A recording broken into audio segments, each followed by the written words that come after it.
Bonjour à tous, on vous souhaite à tous la bienvenue ici à l'église Parole d'Espoir.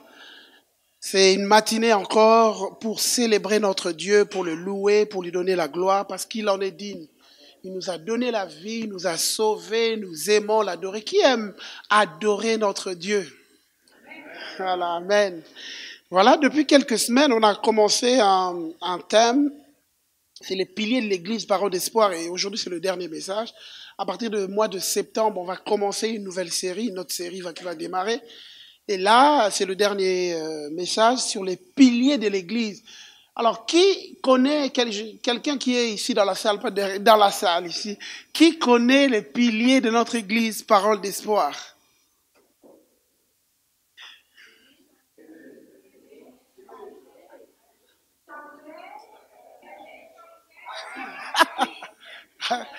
Très bien. Aimer, changer, agir. Tout ce qui est fait dans l'église a comme but de nous emmener à aimer Dieu. Aimer Dieu. Et l'amour pour Dieu se manifeste dans notre adoration pour lui. On l'adore, on aime notre Dieu. Et on veut grandir de plus en plus dans l'amour qu'on a pour Dieu. La Bible dit, le plus grand commandement, c'est que tu aimeras ton Dieu de tout ton cœur, de toutes tes forces, de toutes tes pensées. Aimer Dieu de tout notre cœur. Et c'est quelque chose qui doit toujours grandir. Et je pense que plus tu aimes Dieu, moins tu t'aimeras toi et plus tu aimeras les autres. Et c'est ça, l'amour qu'on a pour Dieu se manifeste dans l'amour qu'on a pour les gens. Il y a des gens qui disent aimer Dieu, mais on voit comment ils aiment les autres. C'est à se demander. Tu ne peux pas dire aimer Dieu et si tu n'aimes pas tes frères et sœurs. Ton amour pour Dieu se manifeste dans ton amour que tu as pour les hommes. Et c'est ça, notre but de l'église, c'est emmener les gens à aimer Dieu, à emmener les gens à aimer les autres, à aimer vraiment être passionné pour les gens, à aimer les gens, à se donner aux gens. Aimer. Et ensuite, changer. C'est que on ne peut pas se réunir ici si on ne change pas. On ne peut pas se réunir ici. Et l'apôtre Paul, à un moment, parlait, il disait, à quoi ça sert qu'on se réunisse pour devenir pire? On ne peut pas se réunir. Et laissez-moi vous dire qu'il est possible que chaque fois que vous viendrez à l'église, que la parole qui est prêchée soit confrontante. C'est pour nous emmener à changer. C'est pour nous emmener à être transformés. Vous savez, dans la Bible, on voit un moment David, alors qu'il vivait dans le péché, dans des choses sales, dans les choses cachées, et il vivait tranquille, il était en train de faire sa vie. À un moment, le prophète de Dieu va arriver devant lui, et le prophète de Dieu va lui donner l'énigme. Voilà, voici ce qui s'est passé. Il y a un homme qui a fait ceci, et David, dans sa folie, va dire, c'est qui cet homme? Et le prophète de Dieu, prenant le risque qu'on le tue, il dit, cet homme, c'est toi. C'est toi. Et la parole a été confrontante. David, la Bible dit, reconnu. Lisez dans le psaume 51, David va dire à Dieu, je reconnais que je suis cet homme. Et de fois que la parole sera prêchée, et même Jésus, à un moment, quand il parlait, il était confrontant. Et même à un moment, les gens sont partis. Et Jésus va même demander à ses disciples, mais vous ne partez pas? Parce que laissez-moi vous dire que la parole de Dieu n'est pas là pour nous caresser au sens de poil, n'est pas là pour nous dire des choses qu'on a envie d'entendre. La parole de Dieu est là pour nous dire ce que Dieu veut pour que nous changions. Pour que je change en premier, pour que nous changeons. Que ce soit moi, que ce soit nous tous, nous sommes appelés à être changés. Pas à venir dimanche après dimanche, tu viens à l'église, mais ta vie ne change pas, ça ne va pas. Ça ne va pas. Si tu viens, il faut que ta vie change. Et ensuite, agir. Agir, et c'est de ça qu'on va parler aujourd'hui. On va parler, Jean chapitre 5, verset 17. Jésus dit, mais Jésus leur répondit, mon Père agit jusqu'à présent, moi aussi j'agis. Et le contexte, c'est que Jésus avait guéri un homme. Et puis, c'était un jour du sabbat, les pharisiens n'étaient pas d'accord. Ils sont venus voir Jésus, comment as-tu pu faire ça? Jésus a dit, non, Mon Père agit toujours. Il ne s'est pas arrêté d'agir. Parce que mon Père agit, moi aussi j'agis. Et la traduction parole vivante dit ceci. Mais Jésus s'est défendu. Jusqu'à cette heure, mon Père ne cesse d'agir. C'est pourquoi moi aussi j'agis. Dieu est toujours à l'œuvre. Dieu est toujours en action. Parce qu'il est toujours en action, moi aussi je vais être en action. Nous avons un Dieu qui agit. Nous avons un Dieu qui est toujours à l'œuvre. Parce qu'il est à l'œuvre, nous aussi nous voulons être à l'œuvre. Nous voulons être une église qui est à l'œuvre. Nous voulons être des chrétiens qui agissent. Pas juste qui parlent, mais qui agissent. Éphésiens chapitre 2, c'est l'apôtre Paul qui écrit aux Éphésiens, il dit ceci. C'est par la grâce en effet que vous êtes sauvés, par le moyen de la foi. Et cela ne vient pas de vous, c'est le don de Dieu. C'est un don. Vous avez été sauvés. Vous n'avez rien fait pour ça. C'est juste un don. Vous êtes sauvés. Vous avez cru. Vous êtes sauvés. Ce n'est point par les œuvres afin que personne ne se glorifie. Ce ne sont pas nos œuvres qui nous sauvent. Car nous sommes son ouvrage. Nous avons été créés en Jésus-Christ pour des bonnes œuvres que Dieu a préparées d'avance afin que nous les pratiquions. Et en fait, l'apôtre Paul dit non, vous n'avez pas été sauvés par des œuvres, mais vous avez été sauvés pour des œuvres.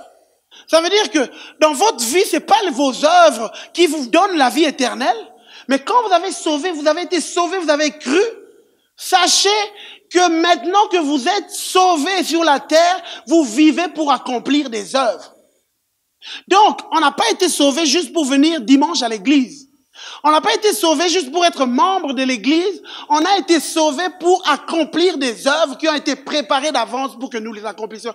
Et ici, Dieu ne parle pas aux pasteurs. Il ne parle pas à des anciens de l'église. Il parle à des chrétiens, des hommes et des femmes qui ont décidé de donner leur vie au Seigneur. Sauvés pour des œuvres préparées. Donc, ce qui veut dire que Dieu, en vous créant, quand il a créé chacun d'entre nous, donc ça, j'aimerais vraiment que chacun comprenne. C'est pas pour l'autre que j'en parle, c'est pour moi. Donc quand Dieu t'a créé, c'est à toi que je suis en train de parler. Quand Dieu t'a créé, non seulement qu'il t'a créé tel que tu es, mais il y a des œuvres préparées d'avance pour que toi, tu les accomplisses ici sur terre. Voilà pourquoi tu vis encore. Tu vis encore. Jésus, quand il a sauvé l'église, il pouvait l'enlever l'église, que l'église aille au paradis. Mais nous restons pour accomplir des œuvres que Dieu avait déjà préparées d'avance. Et quand on parle l'apôtre Paul écrit, vous êtes son ouvrage. Vous êtes l'œuvre de Dieu. Et en grec veut dire poéma. Vous êtes le poème de Dieu. C'est une œuvre, un chef-d'œuvre que Dieu a fait pour que ce chef-d'œuvre s'exprime sur la terre. Tu es un chef-d'œuvre. Pour que ce chef-d'œuvre soit vu sur la terre. Sauvé non par les œuvres, mais pour les œuvres. Il y a des œuvres. Alors comment accomplir ces œuvres? Comment accomplir? Il y a des gens qui disent, mais moi je veux bien. Mais ok, mais qu'est-ce que je fais? Je veux bien, oui, je veux accomplir, mais qu'est-ce que je fais? Alors aujourd'hui, je vais voir 2 points. Commence dans l'église. Le premier point, continue dans le monde. Et quand je dis continue dans le monde, ne rentre pas dans le monde. Continue l'œuvre de Dieu dans le monde. Premièrement, commence dans l'église. 1 Corinthiens chapitre 3 verset 9 dit ceci. Car nous sommes ouvriers avec Dieu. Vous êtes le champ de Dieu. C'est l'apôtre Paul qui parle aux Corinthiens. Il dit, je suis ouvrier avec Dieu. C'est comme, je travaille ensemble avec Dieu. Vous, Église, vous êtes le champ de Dieu, l'édifice de Dieu. Et nous sommes, je vous informe, ici dans l'Église, nous sommes dans le champ de Dieu. Nous sommes ouvriers de Dieu dans son champ, l'Église. Donc si tu fais partie, et voilà pourquoi c'est important, Dieu t'a sauvé, et Dieu t'a placé dans une église.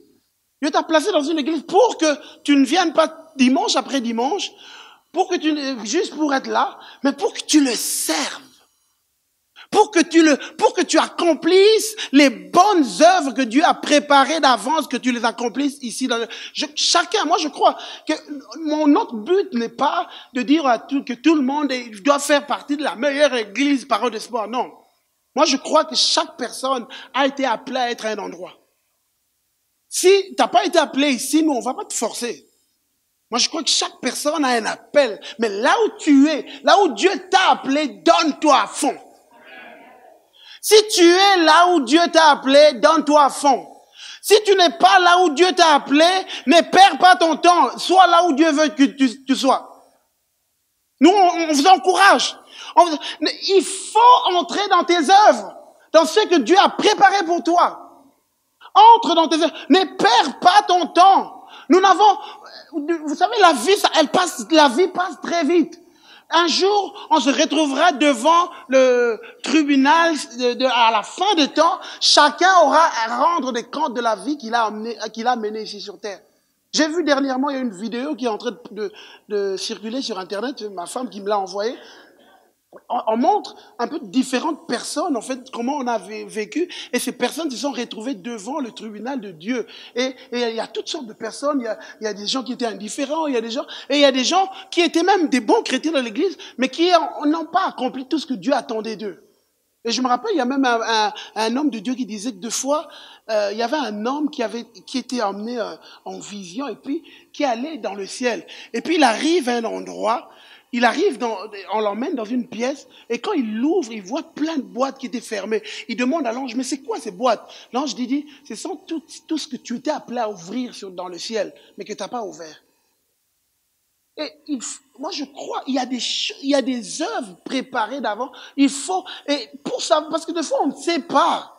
Peut-être tu ne sais pas que tu es là, peut-être que tu ne sais pas trop. Quand je parle, je dis des œuvres préparées, mais tu dis, mais je ne sais pas. Et c'est pour ça que je dis, on commence dans l'église.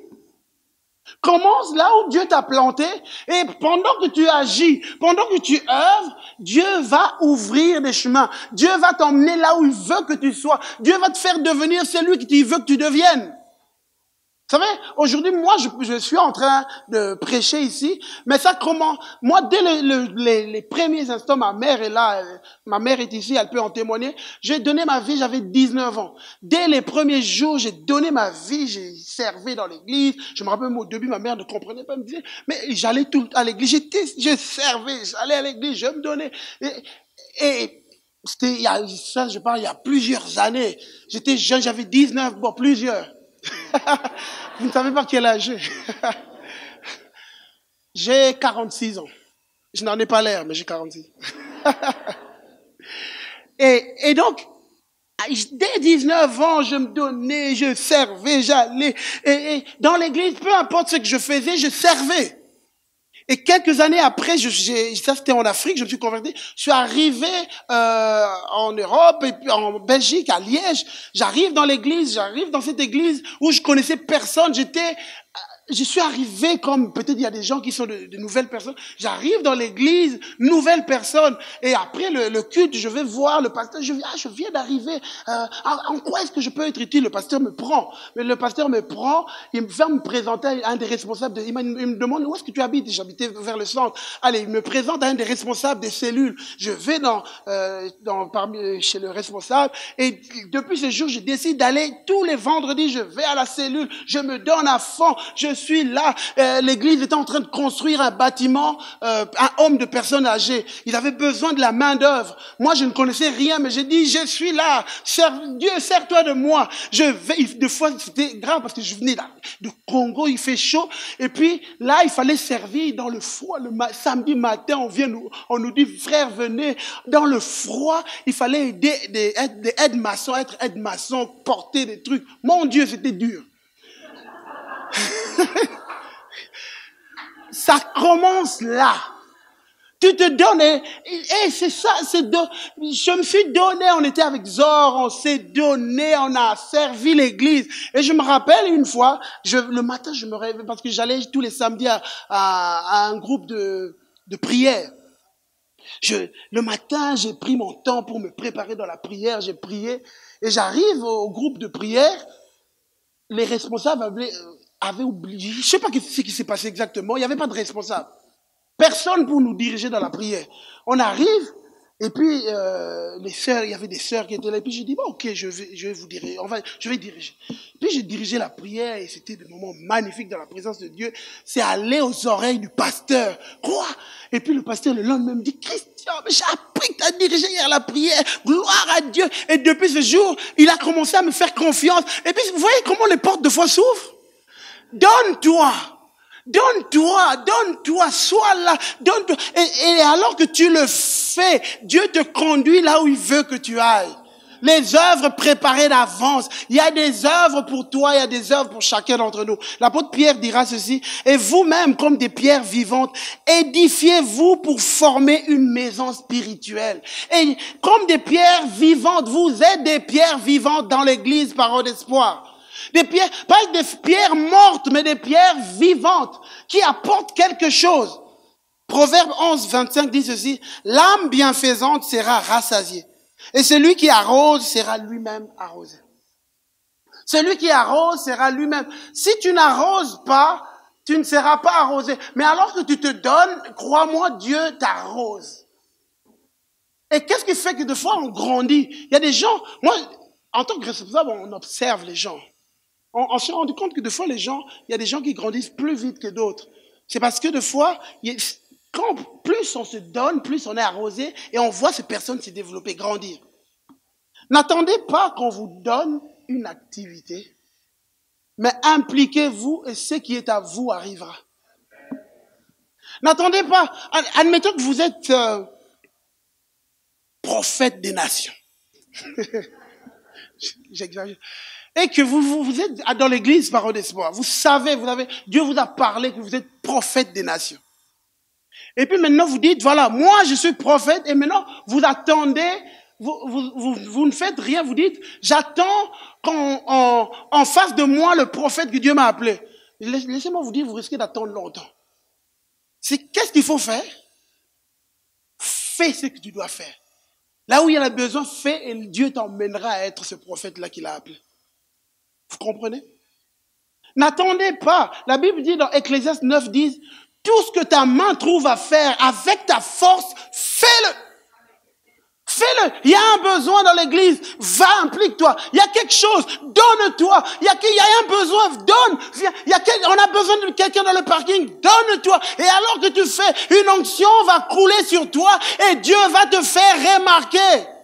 Il y a une main de Dieu. Et ça, laissez-moi vous dire, c'est partout. Dieu fait distinguer ses enfants de cette manière. Et alors que tu te donnes, alors que tu es là, Dieu te met en évidence. Vous savez, si vous ne savez pas, ici à l'église, on a il y a des endroits où tu peux servir. Tu peux servir dans la louange. Tu peux servir à l'école du dimanche. Ils ont besoin des gens. Ils ont besoin des gens pour servir. De plus en plus, l'église est en train de grandir. On a de plus en plus d'enfants. On a besoin de moniteurs. On va bientôt commencer en septembre, toutes les activités, les gens vont revenir de vacances. Il y aura de plus en plus de gens. On a besoin des hommes et des femmes qui disent, voilà, je veux servir. Il ne faut pas que ce soit toujours les mêmes. Geste d'espoir, on a besoin des gens. À l'accueil, on a besoin des gens. Au parking, on a besoin des gens. La table du roi, c'est la télé. Vous savez, chaque dimanche, vous vous rendez compte, peut-être pas compte, chaque dimanche, après le culte, quand on sort, on nous offre des boissons, il y a des cakes, il y a toutes sortes de choses. Il y a des gens qui s'en occupent. Et il faut aller, si pendant que je parle, vous vous rendez compte qu'il faut que je serve. Venez me trouver, et moi je veux vous guider, voilà. Venez me trouver, je vais vous guider, va chez telle personne. Et même si vous venez à l'église est tout le temps propre, c'est bien nettoyé. Il y a des gens qui viennent, qui se donnent pour servir, pour nettoyer. Et ça ne devient pas propre parce qu'on prie que ça devienne propre. Les anges ne viennent pas la nuit pour nettoyer.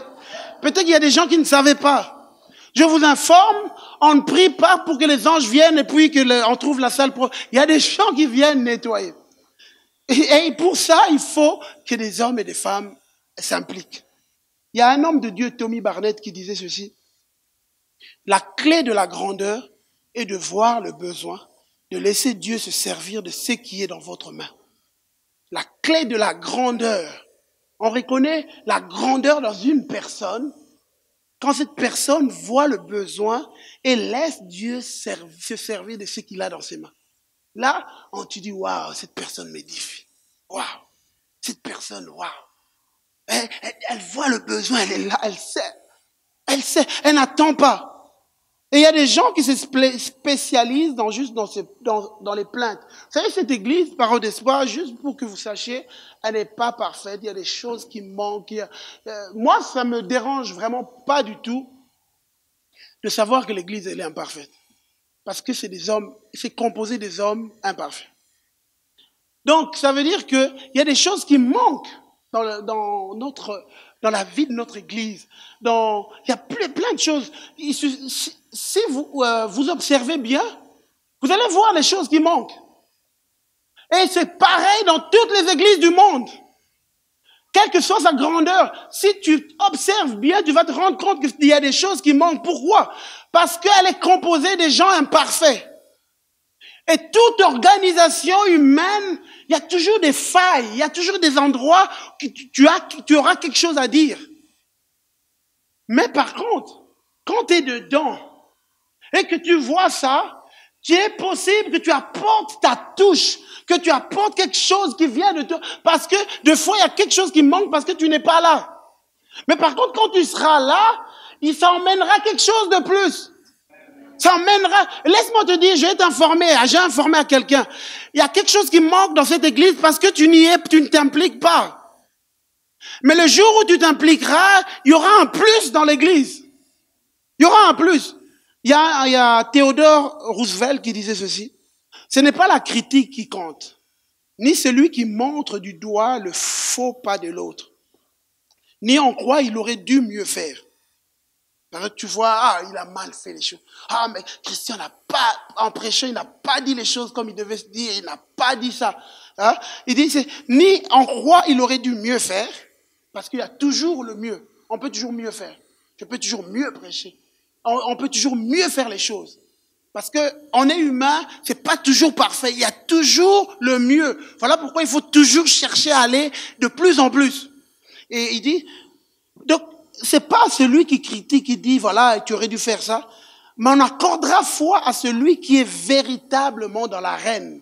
Dans l'arène veut dire celui qui est dedans. Qui est dedans.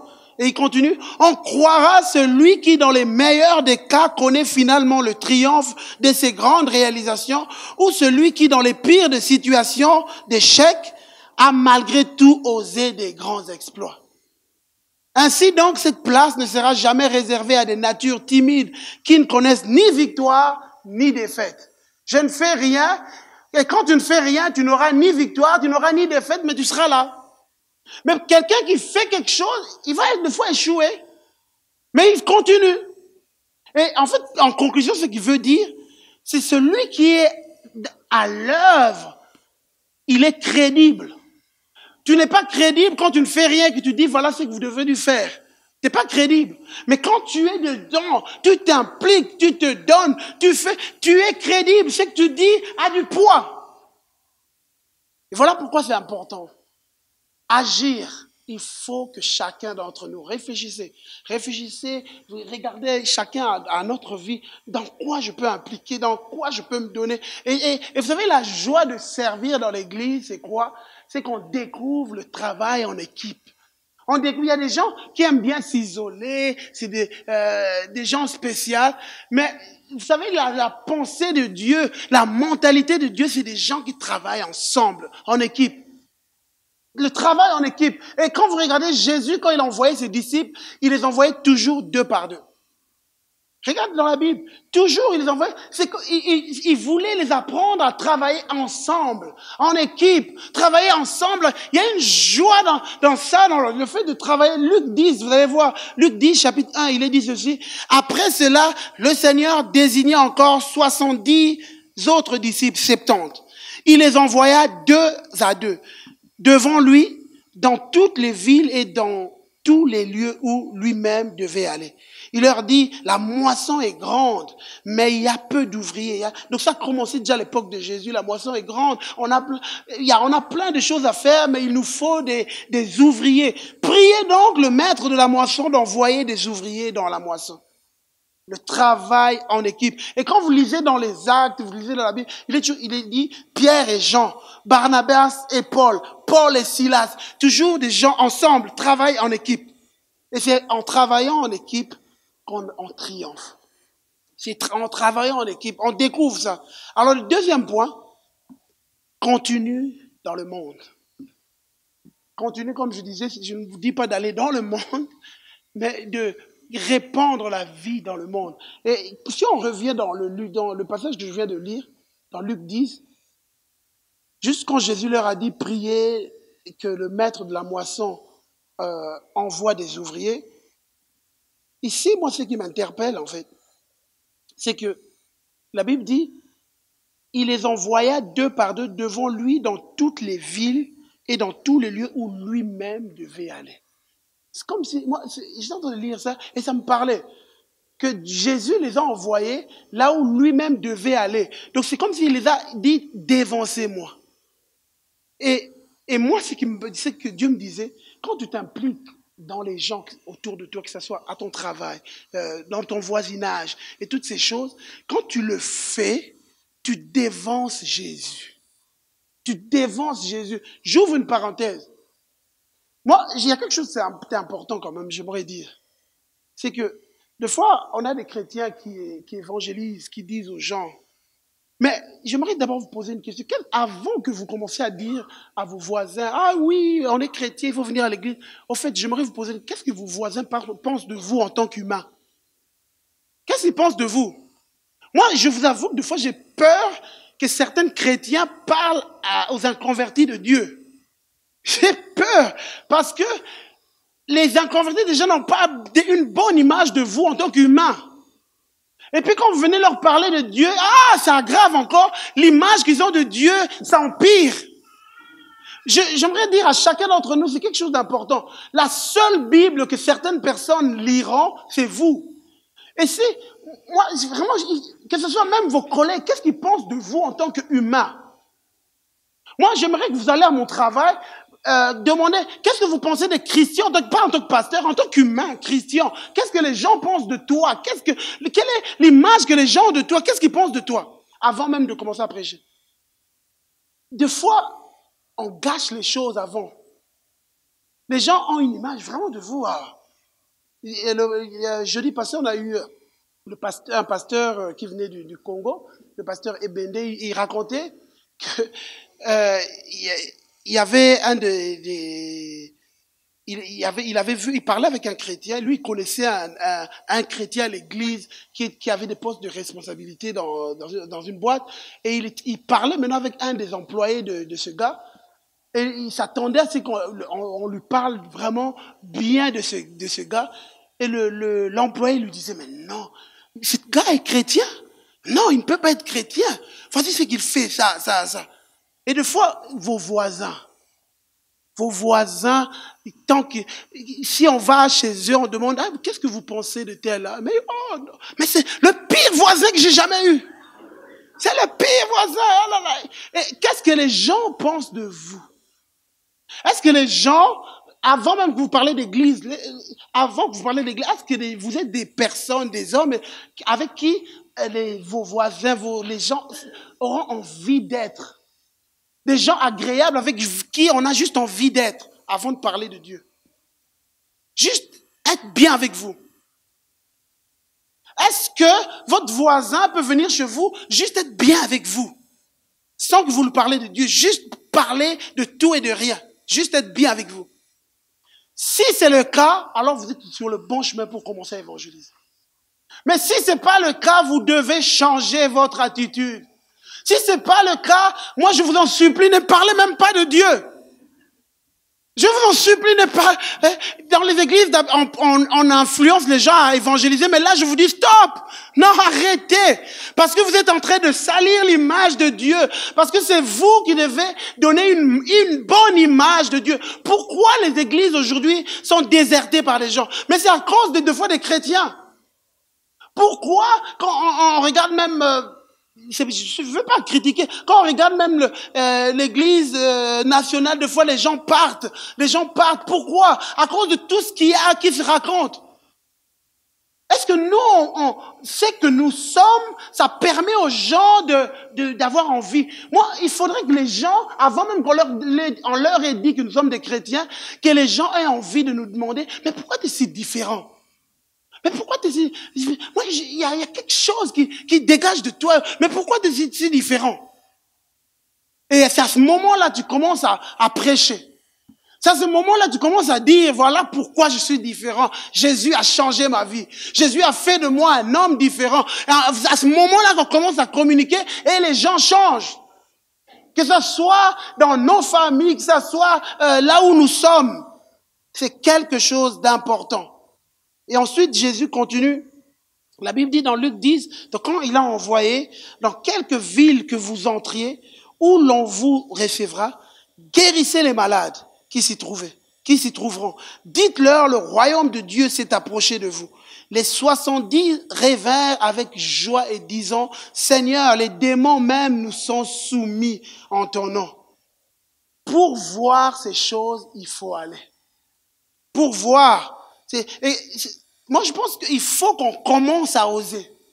Qu'on commence à oser, qu'on commence à oser. Et je parlais tout à l'heure du pasteur qui était venu le jeudi passé, il disait aussi que, il me racontait en fait pendant que je parlais avec lui, il disait que dans son église, il y a des groupes de jeunes qui sont vraiment très vivants et qui vont faire des actions. Et ces jeunes, certains jeunes dans son église, étudient dans des écoles, des gens très riches en fait, et ils vont dans ces écoles-là, et ils ont commencé à évangéliser.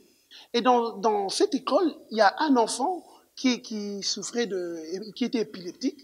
Ses parents qui sont assez riches ont tout fait pour cet enfant. Ils l'ont emmené en France, en Belgique. Ils ont tout fait, mais l'enfant ne guérissait pas. Et les jeunes de l'église, là, à l'école, ils ont commencé à prier, ils ont imposé les mains à leurs collègues. Ils ont imposé et le collègue a été guéri. Guéri, donc il a vécu la guérison. Il est rentré à la maison, les parents ne comprenaient pas, ils ont entendu, les mois sont passés, l'enfant était complètement guéri, ils sont allés vérifier, il n'y avait plus rien. Les parents ont dit, waouh, mais c'est quoi cette affaire? Les parents ont commencé à venir à l'église. C'est pas des pasteurs qui ont prié, mais c'est des hommes et des femmes qui ont osé imposer les mains, qui ont osé faire quelque chose. Romains chapitre 8, verset 19, il dit, aussi la création attend-elle avec ardent désir la révélation de Fils de Dieu. C'est ça qu'on nous a prêché jeudi passé. Si vous n'étiez pas là les jeudis, c'est important de venir. C'est ça qu'on nous a prêché, que la création est en train d'attendre que des fils de Dieu se révèlent. Et comment est-ce qu'on se révèle? En manifestant Jésus-Christ là où nous sommes. En offrant, en osant prier, en osant guérir. Et ici, quand on parle de Jésus dit, allez, guérissez. Il ne dit pas prier pour la guérison, il dit guérissez. Donc ça veut dire oser guérir les autres. Donc ça veut dire que tu as ce don-là, c'est en toi. C'est en toi. Dans quelques villes, allez, guérissez. Et alors qu'on le fait, il y a quelque chose qui se passe. Vous savez, quand on parle de ça, on parle de guérison, il y a des gens il y a cette pensée, mais moi je l'ai fait, j'ai prié, mais il n'y a rien qui s'est passé. Vous savez, ce matin, j'étais en train de prier, et le Seigneur m'a dit, ça m'a vraiment fait du bien. C'est que le Seigneur m'a dit. Il m'a dit, c'est que souvent, il y a besoin d'un miracle de deuxième touche. C'est quoi? Jésus lui-même, il entre dans une ville. Il entre dans la ville, vous pouvez le lire chez vous dans Marc chapitre 8. Il entre dans une ville et on le présente à un aveugle. Jésus prend l'aveugle, Jésus, le Fils de Dieu, et puis il prend sa salive, il met sur les yeux de l'aveugle. À un moment, il prie pour l'aveugle. Et puis il lui dit, ouvre tes yeux, l'aveugle ouvre les yeux. Il n'y avait pas de miracle. Il dit, je vois des hommes comme des arbres. Il n'y avait rien. Alors le Seigneur me disait, il arrive, des fois tu pries pour quelqu'un. Tu as l'impression qu'il n'y a pas eu un vrai miracle. Tu as l'impression qu'il n'y a rien eu de spectaculaire. Dieu dit, et Dieu me disait, à ce moment-là, fais comme Jésus. Quand Jésus lui dit, regarde, il dit, je vois comme des arbres. La Bible dit, Jésus l'a posé encore les mains. Dieu me dit, continue à prier, continue à faire confiance, continue à croire. Peut-être que la première fois, ça n'ira pas. La deuxième fois, ça n'ira pas. Continue, alors que tu continues, quelque chose va finir par se passer. Continue à faire. Fais confiance. Hébreux chapitre 2, il est dit, Dieu appuyant leur témoignage par des signes, des prodiges, divers miracles, par les dons du Saint-Esprit distribués dans sa volonté. Vous savez, souvent, on n'aime pas trop parler de ces choses parce que il y a eu des déceptions, il y a eu des dérives. Mais c'est pas parce qu'il y a des faux dollars partout qu'on n'utilise plus les dollars. C'est pas parce que tu vas dans un pays où il y a des faux dollars, tu vas à un endroit que les gens ont décidé parce qu'il y a des faux dollars, les États-Unis ont décidé, voilà, on va plus produire du dollar parce qu'il y a trop de faux dollars, c'est fini. Et ça, c'est ce que beaucoup de chrétiens font. Vous avez vu plein de manifestations bizarres, des choses fausses qui n'étaient pas de Dieu. Et parce que vous avez vu ça, comme on dit, vous savez, vous connaissez l'expression, jeter l'eau sale avec le bébé. Le bébé, c'est quoi? Le bébé avec l'eau du bain. Vous connaissez l'expression, jeter le bébé avec l'eau du bain. Parce que l'eau est sale, alors on jette l'eau sale et le bébé, alors on le jette. Et c'est ça qui font beaucoup de chrétiens. Beaucoup de chrétiens, il y a eu tellement de choses, allez, on décide, on jette tout. Et on veut juste, non, je vais pas chercher toutes ces choses. La Bible, on voit dans la Bible que les apôtres ont cherché ça. Ils ont cherché de voir la main de Dieu. Ils ont cherché de voir cette dimension. Ils ont cherché, Actes chapitre 4. On voit, ils arrivent, la Bible dit, et maintenant Seigneur, vois leurs menaces et donne à tes serviteurs d'annoncer ta parole avec une pleine assurance en étendant ta main pour que se fassent des guérisons, des miracles, des prodiges au nom de ton saint serviteur. Hier, peut-être j'ai échoué. Et ces gens qui sont en train de prier, acte 4, c'est les mêmes qui, quand un père est arrivé avec son enfant, ils ont essayé de prier, il n'y a rien qui s'est passé. Il n'y a rien qui s'est passé, et puis Jésus a dit, vous êtes homme de peu de foi. C'est les mêmes personnes. Et peut-être nous sommes des fois dans cette situation où on a prié pour quelque chose, mais il n'y a rien qui s'est passé. Ça ne veut pas dire parce que rien ne s'est passé hier que je ne vais pas chercher ça clairement. Et moi, je crois qu'il faut chercher la puissance de Dieu. Il faut chercher que Dieu se manifeste. Osez avec vos voisins annoncer la parole, mais osez prier, osez faire quelque chose, osez parce que c'est la mission que Dieu nous a donnée. Jésus dit, guérissez les malades là où vous irez. C'est ce qu'il disait aux disciples. Et il le dit la même aujourd'hui. Voici les miracles qui accompagneront ceux qui auront cru. En mon nom, ils imposeront les mains aux malades, ils chasseront les démons et les démons seront chassés. C'est ce que Jésus dit. Pourquoi vivons-nous une vie chrétienne morte? Pourquoi vivons-nous une vie chrétienne où on vient juste à l'église, où il n'y a pas plus, où on ne recherche rien, on est juste là? Pourquoi? Parce qu'il y a eu des déceptions, parce qu'il y a eu ceci. Non. Peu importe ce qui s'est passé hier, aujourd'hui je veux que Dieu se manifeste dans ma vie et autour de moi. Partout où je suis, je veux le chercher. Il faut qu'on manifeste Dieu. Miracle de deuxième touche. Peu importe ce que je vois, je continuerai. Acte 17, ces gens qui ont bouleversé le monde sont aussi venus ici. C'est ce qu'on disait les disciples. Moi, je crois que Dieu veut qu'on bouleverse Arlon. Dieu veut qu'on bouleverse. Chaque fois, il y a des endroits où Dieu se trouve. Dieu veut que la ville soit changée par les chrétiens. Imaginez-vous un peu. Ici, on est peut-être 80 ou 100, je ne sais pas. Imaginez un peu chaque personne d'entre nous ici. Si on influençait chacun ici une personne. Une personne. Imagine-toi que tu as quelqu'un, que tu influes une personne. Je vous demande même pas plus. Il y en a qui influencent beaucoup de gens. Mais je demande à juste chacun ici, si on influençait une personne, c'est que ça va faire. Imaginez, et puis par la suite, vous avez gagné une personne, vous continuez, et puis chacun, 2 personnes, quelqu'un a influencé. À votre travail, il y a des gens avec qui vous n'avez jamais parlé de Dieu. Et comme je dirais encore, avant de le faire, vérifiez d'abord votre témoignage avant.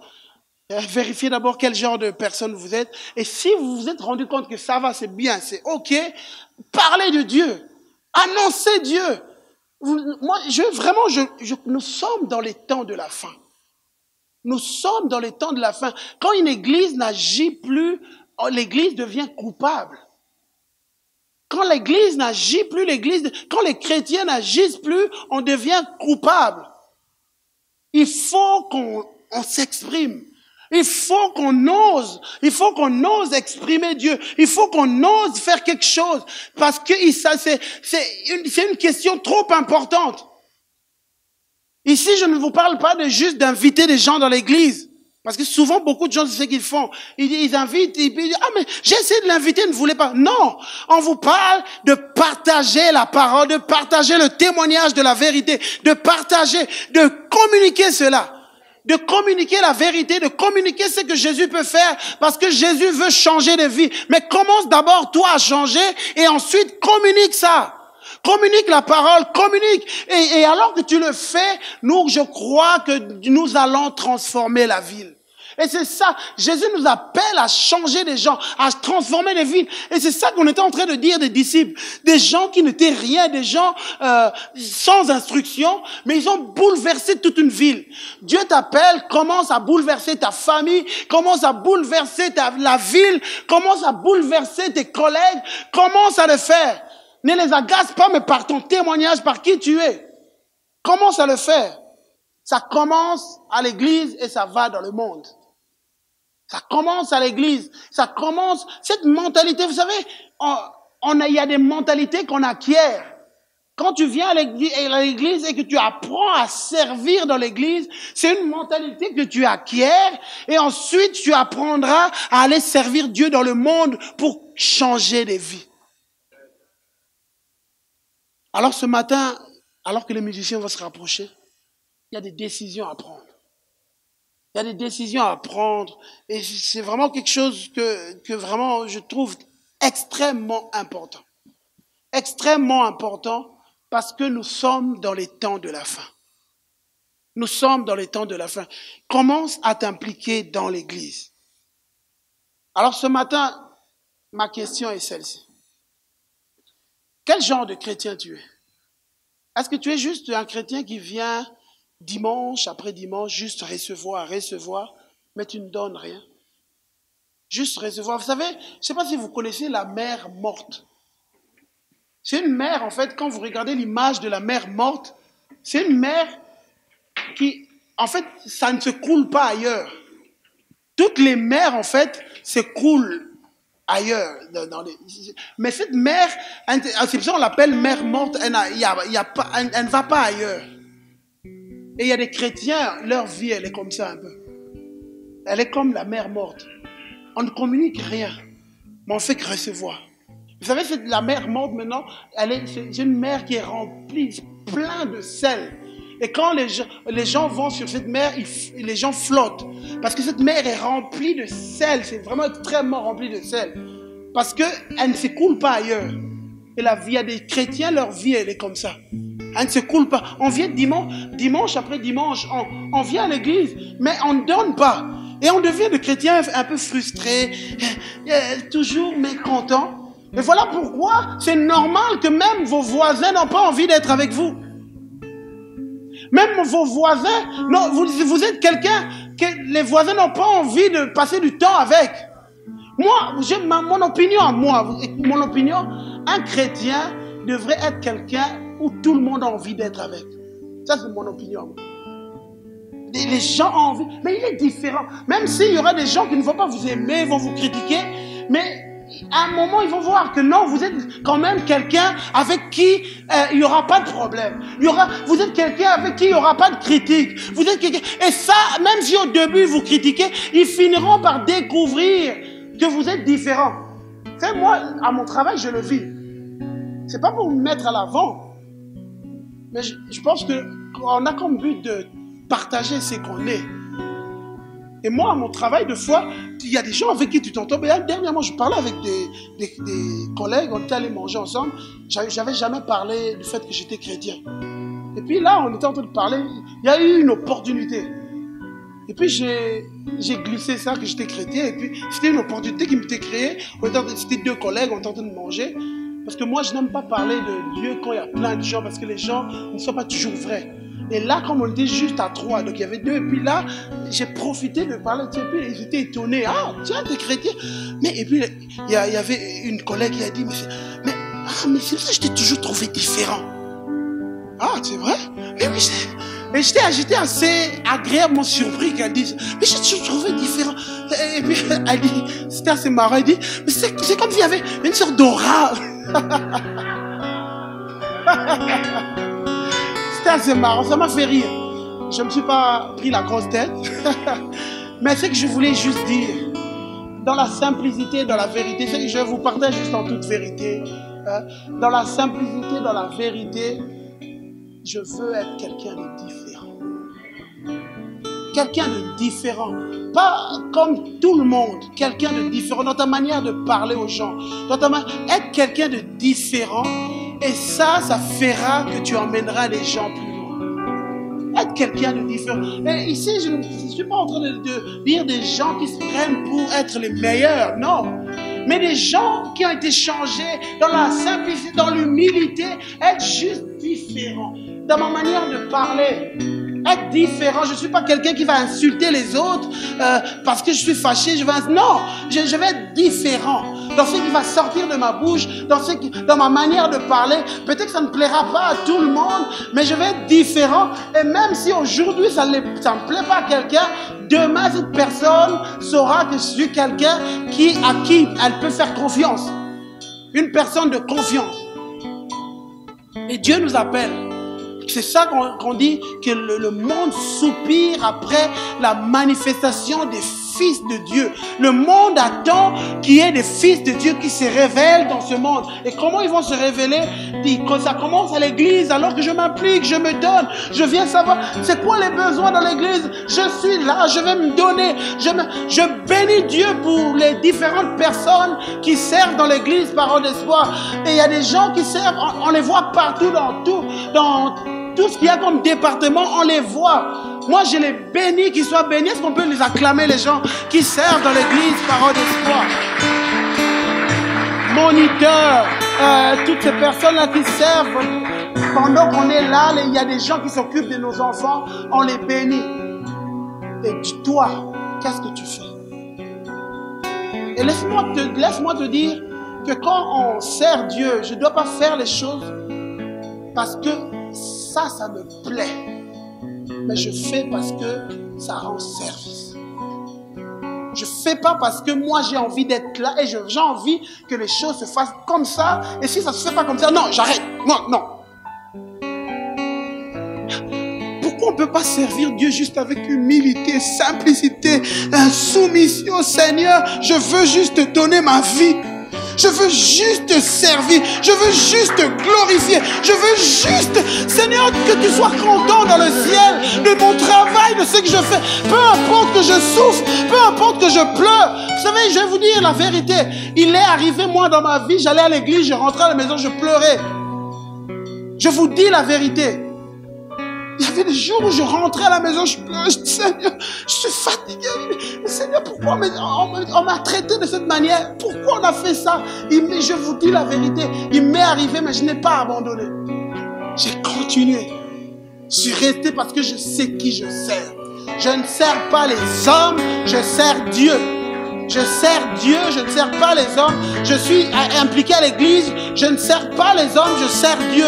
Et même ici, en tant que pasteur, Zor et moi, on ne sert pas les hommes, on vous sert indirectement, mais on sert d'abord Dieu.